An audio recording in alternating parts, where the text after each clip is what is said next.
कक्षा 10वीं के सभी विद्यार्थियों का बहुत बहुत स्वागत है।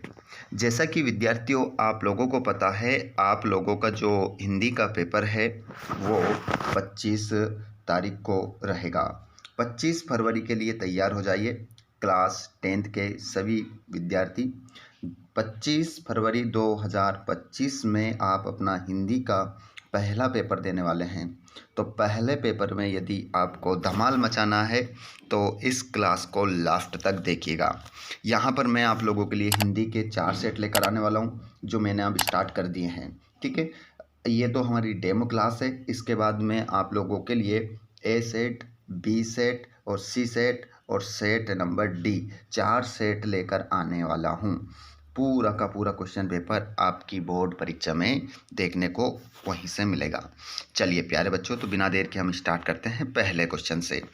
उससे पहले अगर आपने चैनल को सब्सक्राइब नहीं किया है तो चैनल को ज़रूर सब्सक्राइब कीजिएगा। एक भी प्रश्न आपको नहीं छोड़ना है। अपने हाथ में कॉपी और पेन उठा लीजिए और इन सभी प्रश्नों को नोट कर लीजिएगा। चलिए, सभी क्लास में लाइव क्लास में जुड़ जाएंगे और अपने सभी भाई बहनों को इस क्लास को आपको शेयर करना है। तो बच्चों, यहाँ पर क्लास आपकी स्टार्ट करते हैं। आधुनिक काल का आरंभ माना जाता है।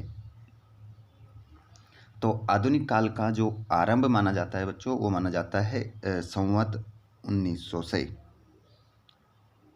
संवत 1900 से आदिकाल की शुरुआत मानी जाती है।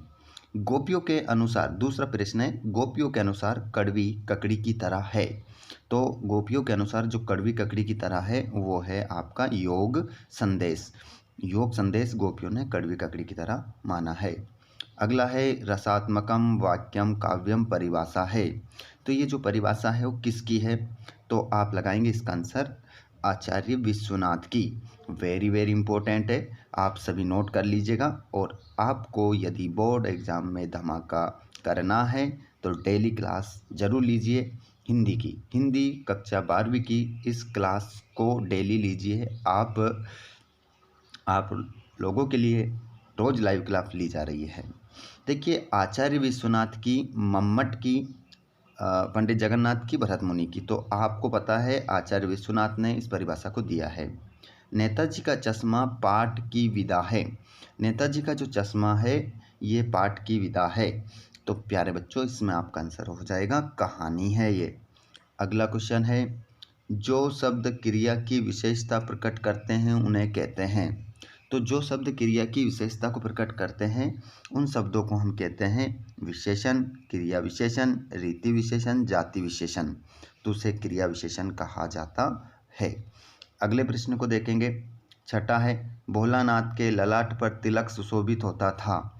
तो भोलानाथ के ललाट पर किसका तिलक लगाता था? वो कुमकुम का, बभूत का, चंदन का, सिंदूर का।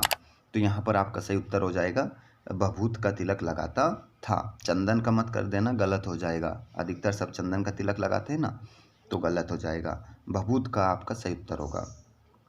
खालिस्तान, व्यक्ति अपनी प्रशंसा स्वयं नहीं करते। तो यहाँ पर जो आंसर होगा निडर। निडर व्यक्ति अपनी प्रशंसा स्वयं नहीं करते। तो इसमें निडर आप फील करेंगे। अगले प्रश्न को देखेंगे आप। प्रश्न क्रमांक आपका रहेगा दूसरे में आप क्या करेंगे? नायक के जीवन की एक घटना का पूर्णता के साथ अंकन में किया जाता है। देखिए, नायक के जीवन की एक घटना का पूर्णता के साथ अंकन में किया जाता है। तो यहाँ पर आपका हो जाएगा महाकाव्य में। महाकाव्य आपका आंसर होगा। अगला प्रश्न है, अगले प्रश्न को आप देखेंगे। प्रश्न क्रमांक आपका देखिए, नायक के जीवन की एक घटना का, अरे तो यहाँ पर महाकाव्य नहीं होगा। देखो ना, बोला ना उसने एक घटना का। हाँ, तो एक घटना तो पूरी बताई जाइए ना उसमें, तो यहाँ पर खंडकाव्य होगा। महाकाव्य हटाइए इसमें से, खंडकाव्य आपका सही आंसर होगा, करेक्ट आंसर है। अगला क्वेश्चन है, काव्य की शोभा बढ़ाने वाले तत्वों को कहते हैं। काव्य की शोभा बढ़ाने वाले तत्व को क्या कहते हैं? अलंकार कहते हैं। अलंकार आपका सही उत्तर होगा। अगला क्वेश्चन है, सच्चे साधु की पहचान उसके से होती है। देखिए, सच्चे साधु की जो पहचान होती है उसके भक्ति, पहनावे या विचारों से, तीनों में से किससे होगी? तो विचारों से होती है। भक्ति की पहचान किससे होती है? साधु की पहचान किससे होती है? विचारों से होती है। समास में प्रथम पद प्रधान एवं अव्यय होता है।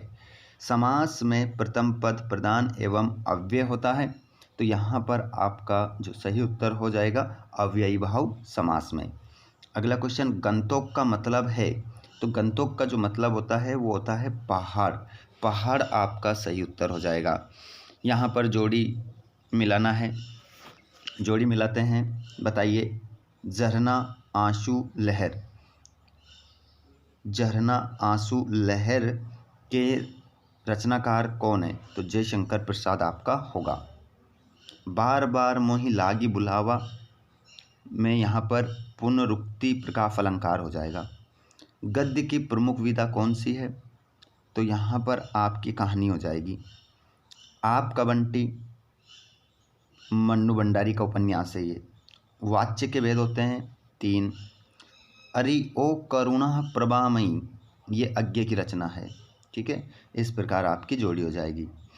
आगे यदि हम चलेंगे क्वेश्चन की ओर, देखिए जितने भी क्लास में हमारे स्टूडेंट लाइव जुड़ रहे हैं, आप सभी से रिक्वेस्ट है कि इस क्लास को अपने सभी दोस्तों तक ज़रूर शेयर करें, और चैनल को आपने सब्सक्राइब नहीं किया है तो चैनल को ज़रूर सब्सक्राइब करें ताकि आने वाले वीडियो का नोटिफिकेशन सबसे पहले आप तक पहुँचे। चलिए, एक वाक्य में उत्तर देना है। आधुनिक कबीर किसे कहा जाता है? तो आधुनिक जो कबीर कहा जाता है वो कहा जाता है नागार्जुन को। नागार्जुन आपका इसमें सही उत्तर होगा। रस के अंगों के नाम लिखिए। तो रस के अंग जो होते हैं वो होते हैं विभाव, दूसरा अनुभाव, अनुभावेय, संचारी भाव और स्थायी भाव। स्थायी भाव, ठीक है, ये 4 प्रकार के आपके भाव हो जाएंगे। काशी किसकी पाठशाला है? तो यहाँ पर काशी किसकी पाठशाला है? तो यहाँ पर आपका आंसर हो जाएगा संस्कृति की। काशी संस्कृति की क्या है? पाठशाला है। ठीक है, 2 स्वरों के आपस में मिलने पर कौन सी संधि होती है? तो आंसर हो जाएगा स्वर संधि, स्वर संधि। जो मीठी वाणी बोलता हो, वाक्यांश के लिए एक शब्द क्या होगा? तो इसका आंसर हो जाएगा मृदुभाषी। मृदुभाषी आपका उत्तर होगा। श्वेत पताकाएं किसका प्रतीक है? श्वेत पताकाएं किसका प्रतीक है? तो आपका आंसर हो जाएगा शांति एवं अहिंसा। शांति एवं अहिंसा का प्रतीक है कौन? श्वेत पताकाएं। आगे हम चलते हैं, सत्यफत्य देखेंगे। ठीक है, संगतकार कविता मुख्य गायक का साथ देने वाले संगतकार की भूमिका के महत्व पर लिखी गई है। तो इसमें आप लिख देंगे सत्य, पहला वाला सत्य हो जाएगा। दोहा और चौपाई मात्रिक छंद है, तो इसमें भी आपका फत्य हो जाएगा। संस्कृति पाठ व्यंग्य विधा में लिखा गया है, तो इसका आंसर आपका हो जाएगा असत्य। असत्य होगा आपका। संस्कृति पाठ व्यंग्य विधा में नहीं लिखा गया है।